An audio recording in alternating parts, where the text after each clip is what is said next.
excited for this, and I truly appreciate the town and the students and faculty members coming in here to talk about something to sort of give reassurance to students and to others about this week and what's going on. So I'll start. Declaration of Independence, 1776. When in the course of human events it becomes necessary for one people to dissolve the political bands which have connected them with another and to assume among the powers of earth the separate and equal station to which the laws of nature and of nature's God entitle them, a decent respect for the opinions of mankind requires that they should declare the clauses which entail them to the separation. We hold these truths to be self-evident, that all men are created equal, that they have endowed by their Creator with certain unalienable rights, that among these are life, liberty, and the pursuit of happiness, that to secure these rights, governments are instituted among men, deriving their just powers from the consent of the governed, that whenever any form of government becomes destructive of these ends, it is the right of the people to alter or to abolish it, and to institute new government, laying its foundation on such principles and organizing its powers in such form, as to them shall seem most likely to affect their safety and happiness. Prudence indeed will dictate that governments long established should not be changed for light and transit causes, and accordingly, all experience hath shown that mankind are more disposed to suffer, while evils are sufferable, than to the right themselves by abolishing the forms to which they are accustomed. But when a long train of abuses and inspirations, pursuing invariable the object and vices, is designed to reduce them under absolute despotism, it is their right, it is their duty, to throw off such government, and to provide new guards for their future security. Such has been the patient sufferance of these colonies, and such is now the necessity which constrains them to alter their former systems of government. The history of the present King of Great Britain is a history of repeated injuries and usurpations, all having a direct object, the establishment of an absolute tyranny over these states. To prove this, let facts be submitted to a candid world. In every stage of these oppressions, we have petitioned for redress in the most humble terms. Our repeated petitions have been answered only by repeated injury. A prince whose character is thus marked by every act which may define a tyrant is unfit to be ruler of a free people. Nor have we been wanting in attentions to our British brethren. We have warned them from time of attempts by their legislator to extend an unwarrantable jurisdiction over us. We have reminded them of the circumstances of our immigration and settlement here. We have appealed to their native justice and magnanimity, and we have conjured them by the ties of our common kindred to disavow these usurpations, which would inevitably interrupt our connections and correspondence. They too have been deaf to the voices of justice and consanguinity. We must therefore acquiesce in the necessity which denounces our separation and hold them as we hold the rest of mankind, enemies in war, peace in friends.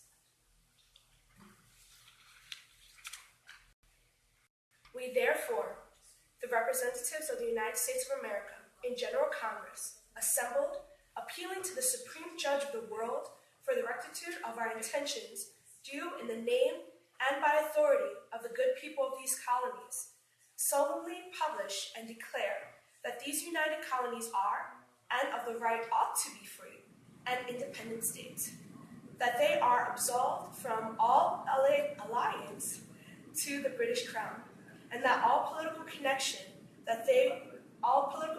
between them and the state of Great Britain is and ought to be totally dissolved, and that the free and independent states, they have full power to levy war, conclude peace, contract alliances, establish commerce, and to do all other acts and things which independent states may of right do, and for the support of this declaration, with a firm reliance on the protection of divine providence, we mutually pledge to each other our lives, our fortunes, and our sacred honor. Thank you.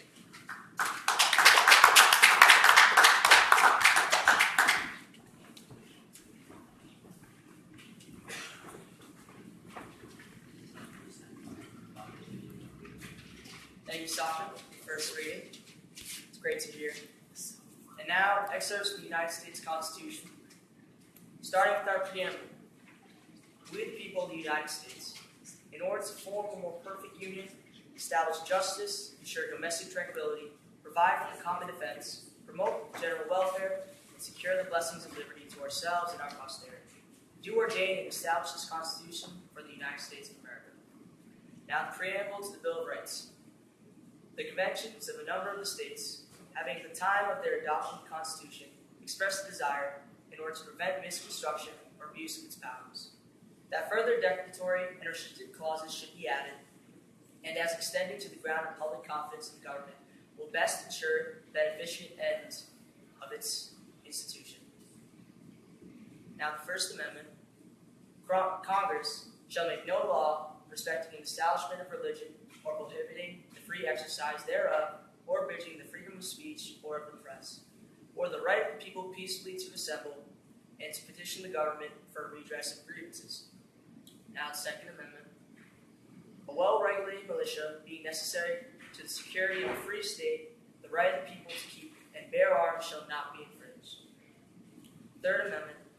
No soldier shall, in the time of peace, be quartered in any house without the consent of the owner, nor in time of war, but in a manner to be prescribed by law. Fourth Amendment.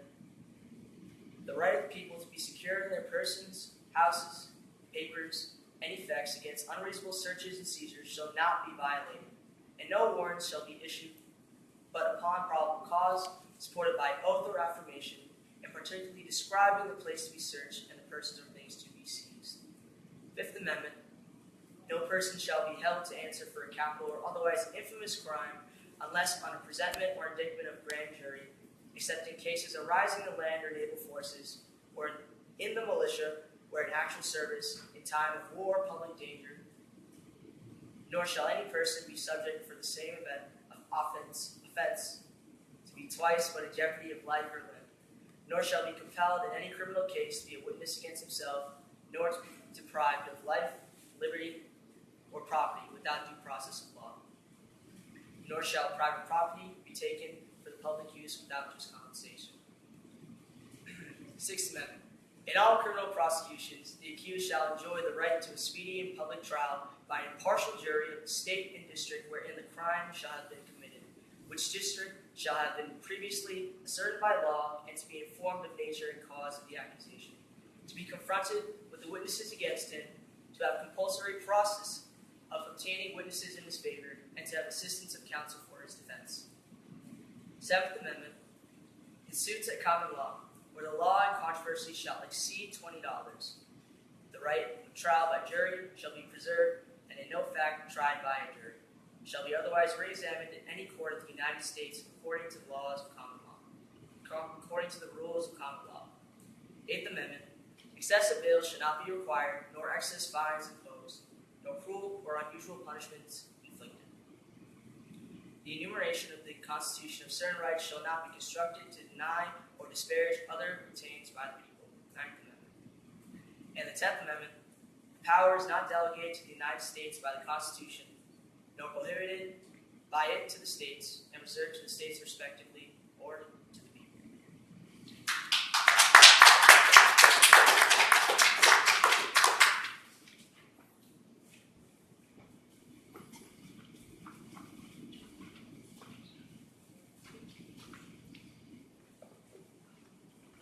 Thank you, Brian.